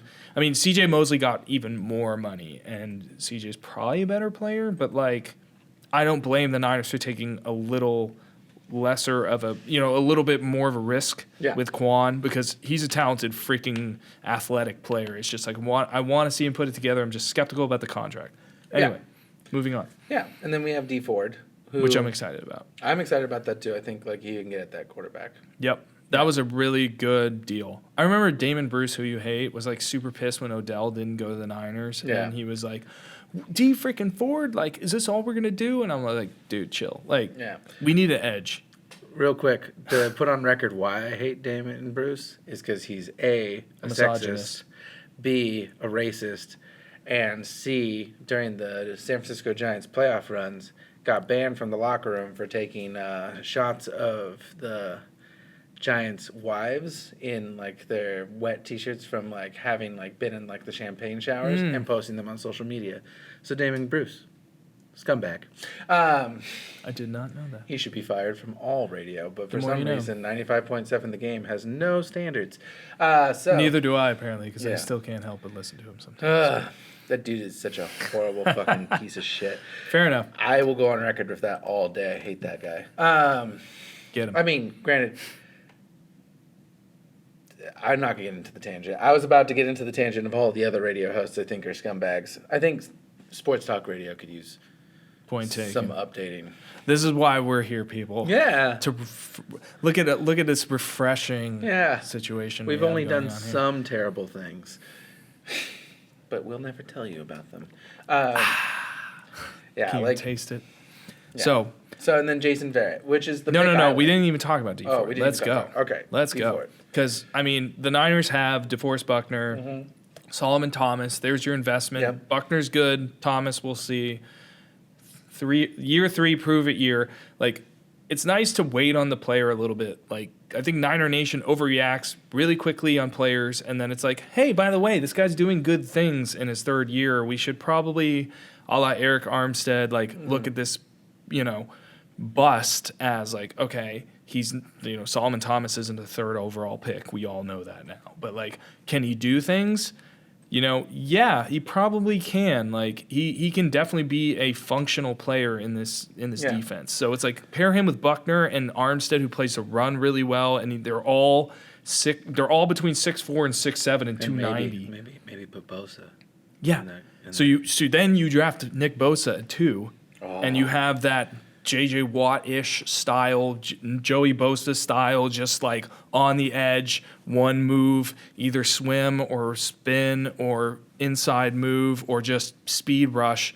Pair that with the opposite speed rush, a D Ford, where it's just pure speed rush. That is the exciting thing, because going into the draft process, I was thinking we were going to get Josh Allen, because I thought Nick Bosa was a lock and load Arizona Cardinal. And it was God damn it. It was just like the Patrick Peterson year when I wanted Patrick Peterson. He went to the Cardinals, and now he's been a 10-year fucking stud. Yeah. He's the best player on the Cardinals, and There's no one knows nothing it. worse than having the team you hate pick right before you. Yes. So, we if the Cardinals do what they're going to do and draft Kyler Murray, which I hope they're going to do, and I don't really blame them because you got to take your fucking shot. So we'll talk about that. But, like, getting D Ford is just a nice piece because we don't have to get that edge that's just going to bend the edge and just speed rush, Yeah. Because if you have Aaron Donald paired with an edge that's just going to get, you close the pocket from the front, you close the pocket from the back. I agree. And it takes care of a lot of your problems in the secondary. I think it'll really, it'll improve the team. And speaking of the secondary, I like Jason Verrett. Where you don't like the Quan Alexander signing, I love the value of the Jason Verrett signing. Because, like, he's coming off that injury, but, like, when he was healthy, he was a good corner. And I think you're taking that same risk you took on, like, Richard Sherman, right? You're like, let's see. Same injury, pretty much. Yeah. And he's been injured for better part of 2 years now. Yeah. That's the one thing. But, I mean, it's But he's also with no someone risk. who knows how to go through that injury, too. Exactly. And they're both veterans. Yeah. They both have dreads.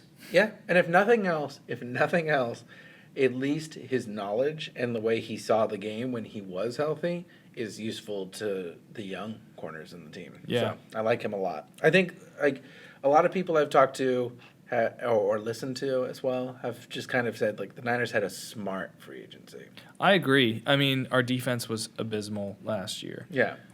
But at the end of the season, I saw sparks. I was like, I think it could do a thing. Like, it just needs, like, a few pieces.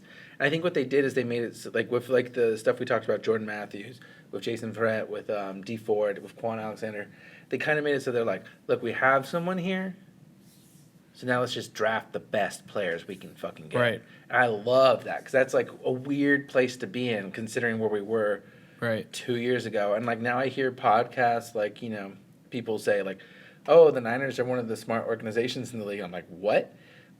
I'm so used to, like, listening to people be like, what the fuck's going on in Santa Clara? So it's a nice, exciting time in its own way. No, it is definitely true. So, like, the places they didn't really upgrade are safety and wide receiver. Yeah. So, like, everybody wanted Earl Thomas, and God, he would have been a nice fit. But, the Ravens paid him a ton of money. Yeah. And we upgraded our rush. That's the most important thing for a team these days, besides a quarterback, who we've also picked up in free agency. So, it was the outside of Golden Tate, who you would have hated coming to the Niners, I know. But he would have been a nice fit. Been nice. But as far as wide receivers go, I forgave Richard Sherman when we got him, exactly. So I'd have forgiven Golden Tate, too. Exactly. So, I mean, the fact that I think we're going to hopefully build through the draft at wide receiver and, given 2 years, make a good run at this thing. I mean, getting Tevin Coleman for way less money than he was projected to go a couple of months ago. I mean, it's I would say, where do you put the Niners since let's wrap up Niners talk? Where's your over-under for wins, losses? I got to say, I kind of put them in that Browns category of, like, 9. I think, like, 9 wins, like, over-under. Okay. Is where they need to get. I honestly think they need a winning season this year. Just because of, like, Garoppolo kind of has to show something now. I mean, I know he got injured, and I know it's not fair, but at this point, it's like, all right, buddy. Like, you're one of the highest paid players in the NFL. But I do think what helps us is that the Seahawks just way overpaid for Russell Wilson, in my opinion. He's the highest paid player in the NFL now. And considering they're a team that has all these problems and gaps, I think that helps us in our division. Barely use the guy. Yeah. Because they run the ball almost more than any other team, which is hilarious to me. And then you have the Cardinals, who are definitely in rebuild mode right now, in my opinion. Oh, of course. And then you have the Rams, who are great, though. Yes. So that is the issue. I had not forgotten. I was waiting for you to get to that. The Rams are the issue. But I think we can get, like, up there. I think we can get that, like, AFC's way more wide open, if you ask me. Yeah. If I were going to give it over-under, I would give 7.5 wins to Niners and 9.5 to the Browns. Okay. Just to compare those two teams. I can see. But, like, I would put the Niners on, like, even footing with the Seahawks now, almost. Maybe give a half a game to the Seahawks. I could see them being better than the Seahawks. They're trending in a better way. The loss of Earl Thomas is going to loom huge for them. They didn't really have him last year, though. I know, but it's still. I feel like he's still like such a big presence, like even in like the locker room and like the smarts. They got Bobby freaking Wagner. That's a good point. But long story short, the Niners are a lot more exciting than they've been since Harbaugh left. Which we talked about, yeah. But that all being said, let's go. I think like a good draft can take them to like really exciting, really fast. Like you throw Nick Bosa in that defense, which and I'm is like, probably going to happen. Like that's the most exciting thing for the Niners is that they're going to probably get the bar none. They get Bosa, they Yeah. get a big wide receiver in the draft, which might as well lead us into draft talk. Sure. So and like a good safety, like a young safety. I'm gonna be like, this team can do things. This team can surprise people. And I can also see like the Rams kind of having that hangover from losing the Super Bowl. And then it's like, all right, maybe we have a window here. Like maybe we can get in there. But obviously, you know, you have to play the games. Right. That's what it comes down to, right? The parity in the very NFL least, is really exciting. I'm not bummed out to watch them play the games. Oh, gosh, yeah. It's going to be exciting to have Jimmy G, Jerick McKinnon back. All the injuries last year really, you know, buried the team. So let's go. 100%. So getting into the draft, we'll get through that real quick, but we always got to start with running back. okay.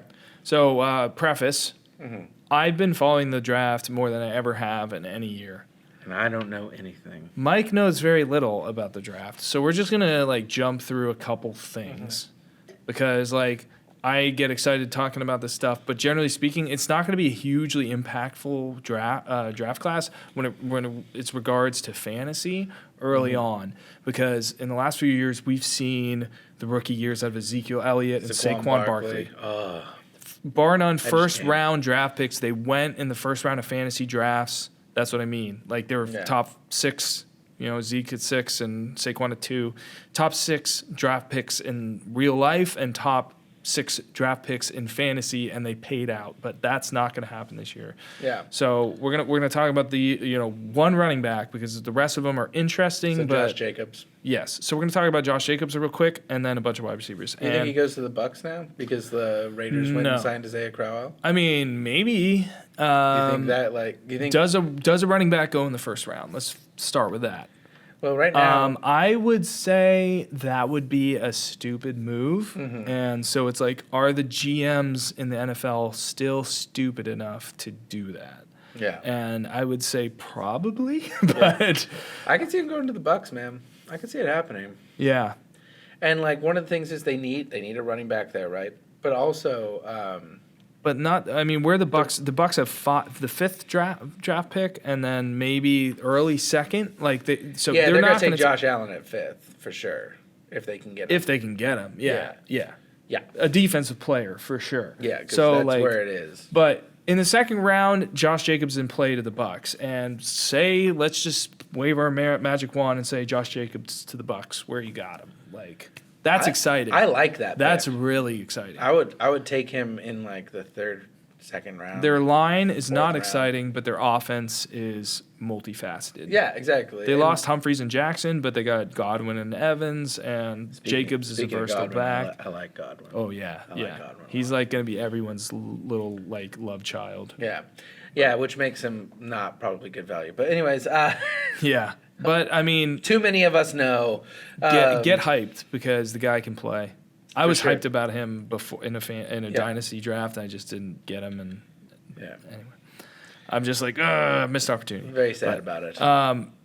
The reason Josh Jacobs, I haven't watched a lot of his play, but from what I've heard from a lot of analysis, the reason he's the top guy is because he kind of does everything well. He doesn't have a lot of tread on his tires. He has short area quickness and burst, and it's not like any of these players. He's not going to measure up with Zeke, Saquon, McCaffrey, Mixon. This is not that kind of prospect. But like Sony Michel or something like that, like, Nick Chubb, like that's where, Kareem Hunt, Kamara, those are where the measurables start coming in. Yeah. And he's just like, he's got enough size, and he averaged over 5 a carry in college with Alabama. So he played in the SEC. He can get split out and run routes. He can pass block. They motioned him a lot as a running back, which is good to know, is that he can play in different, parts of the field and, run different routes, do different things. So, like, an offense like Bruce Arians would be interesting, with a player like Jacobs, because he's going to want a player that's like David Johnson, who they took in the 3rd round, and then he ended up being the number 1 overall fantasy back. Absolutely. Not saying that for Jacobs, but like if he goes to the Bucks or a team like that, where like who else really, really, really needs a running back? The Chiefs. The Chiefs could use one. Good God, if he goes to the Chiefs, then he's immediately 3rd or 4th round pick. Yeah, probably. I like him there. Right.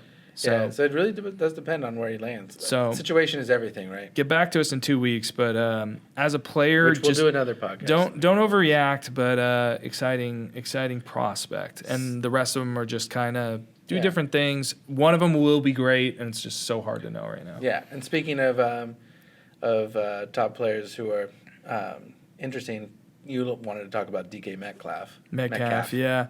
Sorry. So I've had beer. we all have. Metcalf is just a physical freak, and like that's why I knew everybody would want to hear about that. Yeah. But for me, he's not probably going to be my favorite guy coming out, because he's just so limited with what he can do right now. What little I do know of the draft class is that I know that the wide receivers tend to lean more towards the large size, which in the NFL you kind of have this switch back and forth, right? Like the wide receivers get really big, and then the defenses get big to match them, and then the wide receivers get small and fast, and the defenses have to get small and fast and quick to match them. And I feel like the defenses have kind of gone smaller over the past few years. And what I've heard a lot of people say is that they think like smarter teams are going to start to go more big, like teams that you don't think need a tight end are going to go tight end, like, but also teams that need a tight end are probably going to go tight end, like or like right. Like the bigger players, Yeah. like and the bigger wide receivers. Like a good example is like I could see the Patriots getting like some wide receivers, even though they got Austin Seferian Jenkins. Oh, they need to. They need to because they lost Gronk. But like a lot of people peg the Niners, like tag them with some tight ends and bigger wide receivers because they think Kyle Shanahan's smart enough to know, like, let's take advantage of these smaller defenses. Let's let's throw some big guys in here. That's the thing about both real life NFL and fantasy football is it's always going to rubber band back towards the opposite side. If everyone's running the ball, it's going to go more pass heavy. Yep. If everyone is running slot receivers, suddenly it's like the deep ball out route, like back if shoulders. everyone's running 2 tight end slots, you're going to need some small, quick slot receivers. Right. Yeah. And 100%. You're correct in the fact that there is a lot of big wide receivers to choose from in this draft class, which isn't always available, and that's why everyone's excited about the wide receiver class. So we want to rush through a couple. Not a lot of wide people receivers. are excited about the class in general. So But that's I think they are excited about. I think that's folly because there's just so many guys that can do different things because it's not all big guys. Yeah. And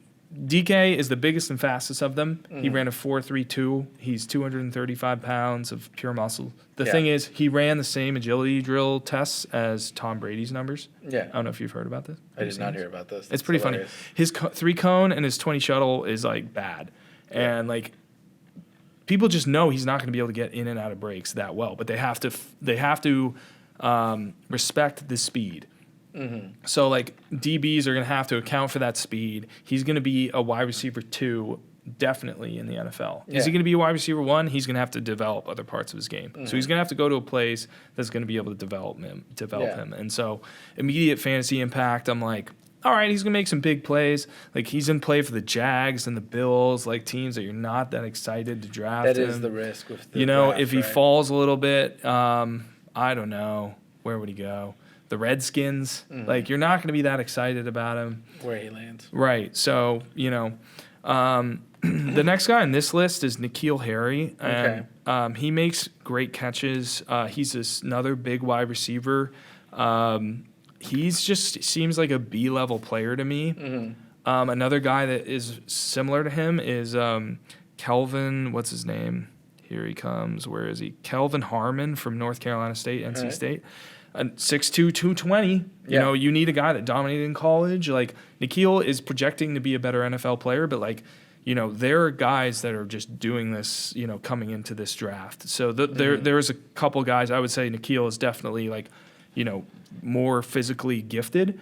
So he's going to be exciting. If he goes to the right place, N'Keal Harry on the Patriots, like, give me some of that. Like, Yeah. N'Keal Harry on the Chiefs, or, you know, another nice passing game. Give me some of that. But Hollywood Brown is an exciting player. Like, he like, now we're going to start talking about some, you know, guys that could go to the Niners, where it's like Marquise Brown. He's a really speedy guy. He played with Kyler Murray. Yeah. He's like, people call him Tyreek Hill light. I don't know if that's true, but he's sort of like, As long as he doesn't do what Tyreek Hill does off the yeah, field. of course not. He's kind of like John Brown a little bit too, but like more game breaking, like underneath stuff, because John Brown's just strictly down the field. But like he's special. He has a chance to be truly special. Okay. So I believe in Hollywood Brown. Okay. Most people have him down towards 5. AJ Brown just seems to be another solid B player. So Yeah. like, N'Keal Harry, AJ Brown, I think they're going to be fine, but I'm just not crazy about him. My favorite guy, Okay. I'll tell you about mine after. my favorite guy Okay. is probably Hakeem Butler. Okay. He's he reminds me of a little bit of Plaxico Burress. Okay. He's 6'5", 227. They list him at 6'2". That's wrong. That is just wrong. The dude is a monster.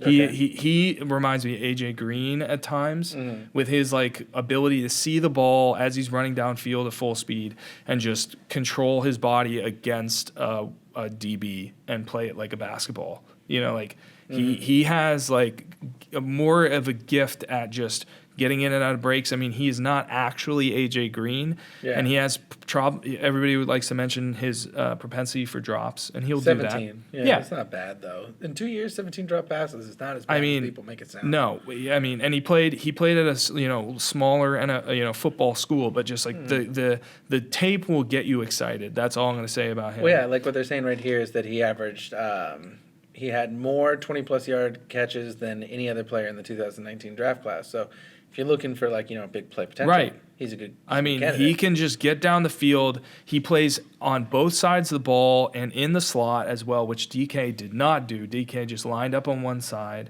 I don't know if you know this. DK and AJ Brown, another really high pick. They both played on the same team with a terrible quarterback, and they're both really good wide receivers. But like, Hakeem Butler is just like, he was the guy at his school, and he produced. It was only in his junior year, the 1 year, but like, I just love his projection, and he visited the Niners yesterday, I think, and I'm really excited if they draft him in the second. that's your If they guy. get him in the second round, I'm going to say hoo-hoo, because Okay. I wasn't that into Dante Pettis. I think he's proving me wrong, but Yeah. like, Pettis is a little guy. But you get- Hakeem Butler's a big guy. Got That'd be Pettis, nice. Butler. Yes. You have Marquise Goodwin and Jordan Matthews. That's a solid receiver. That's a great group at that point for Yeah, me. you feel nice about that. A sleeper for them would be J.J. Arcega-Whiteside out of Stanford. Similar Okay. skill set.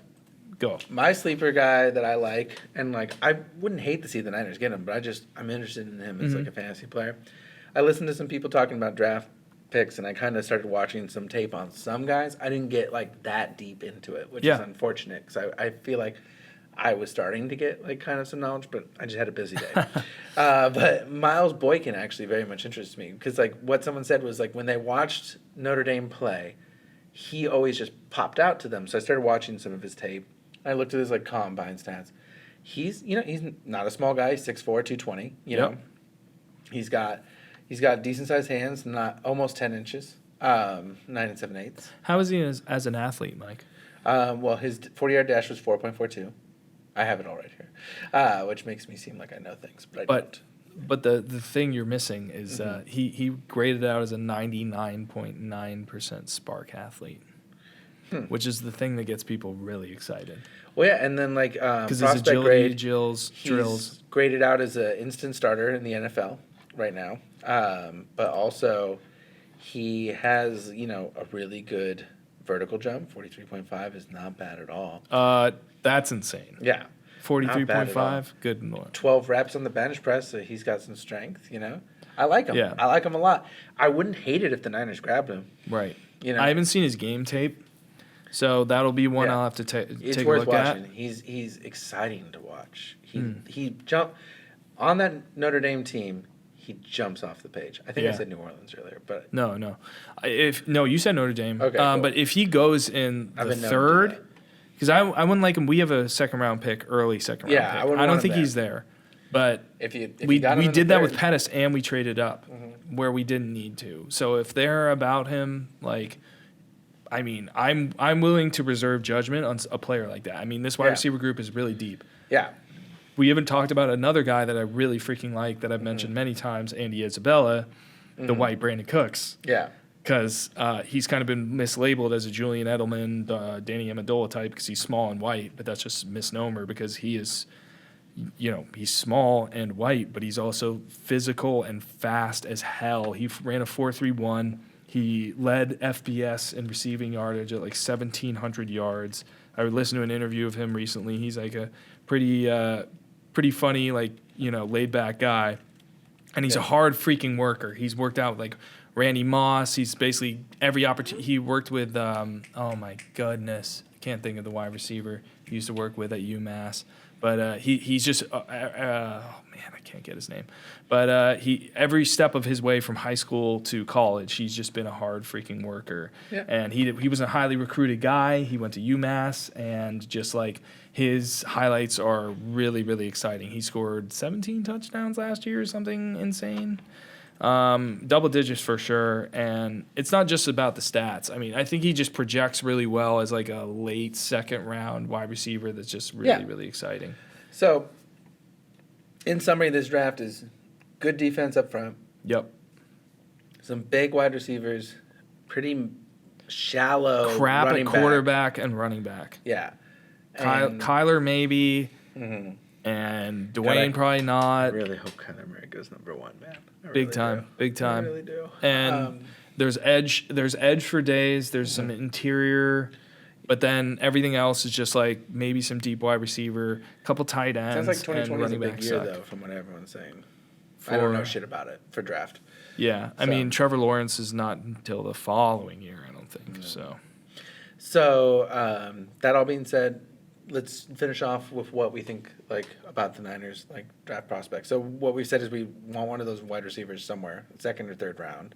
I think their We'd like to see second round. Bosa go second if we can get him. Their other consideration for me in the second round pick would be a safety. Yeah, and you were Darnell saying, Savage out of Maryland or Nasir Adderley out of Delaware would be Okay. exciting, rangy, free safeties that could just attack the ball. Yeah. So that would be a perfectly fine pick for me. So if they got Bosa safety and one of the wide receivers we talked about, right, in the first 3 picks, let's say, you're feeling real good, right? Oh hell yeah! Like if if Adderley's there and they go, or Savage, they go with them, and then they get someone like Boykin or Whiteside in the third. Isabella, God, if they whatever they're however it breaks. If they go for those positions, I'll be excited. Another one that I will mention is I don't think Weston Richburg's really worked out at center. He was a free agent we paid out of the Giants. Like to see them grab a center. Overpaid him.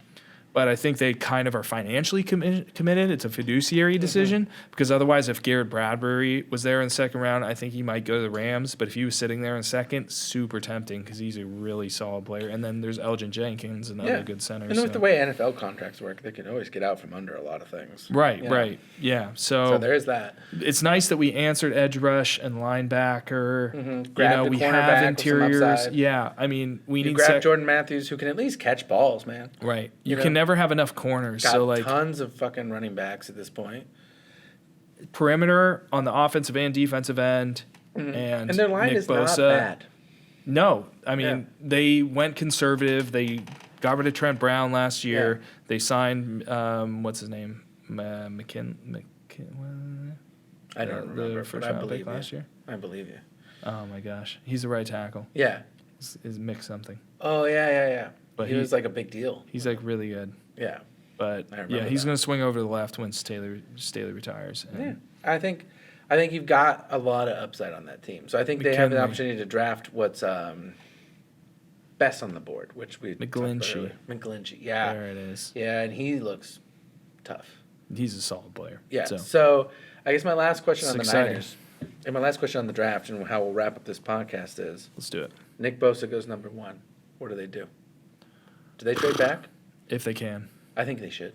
Well, if they can, they will. The rumor, I think the big rumor is that the Raiders are looking at quarterbacks. They've been like seeing a bunch of them. Maybe they can trick the Raiders into trading up because I'm gonna say it, Chucky's stupid.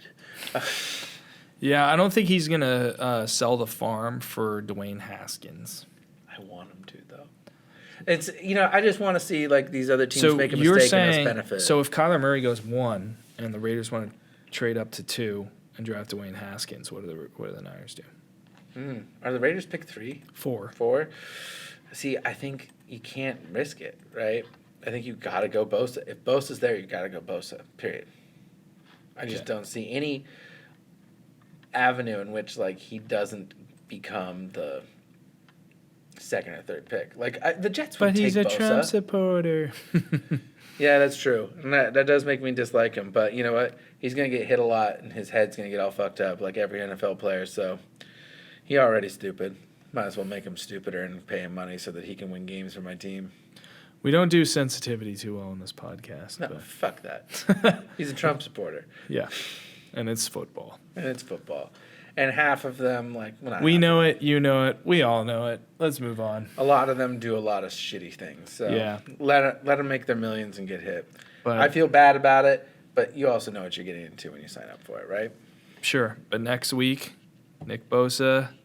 If Nick Bosa's a Niner next week, I'm pumped the fuck up for the next season. Niner Nation's going to have a freaking parade. Yeah, I'm going to be stoked.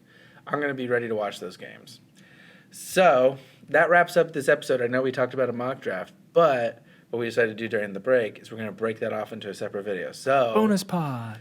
There will be a separate video on the channel with a full mock draft. Teef is joining us from Colorado. He won't be actually like talking, but he'll be in the chat, and we'll make fun of his picks. And that'll be funny. Stay tuned. It's going to be good. Yeah. We're going to talk about our picks. We're going to talk about the picks being made. Way too early mock draft before the draft. And then, you'll see us in a couple weeks, and we'll talk the draft, and hopefully we'll get someone in here who's not, made of plastic. And not in here, in the other studio, yeah. And really get it going. Yeah, I'm in full agreement with that. So hopefully we'll try to get Pat or Cole in here. Cole would actually be great. He can talk, like, draft analysis with us and all that stuff. And actually, if we can get both of them. Because we have 4 seats in the new podcast studio. It's much easier. It's a free-for-all. Come and orgy with us. Signing off.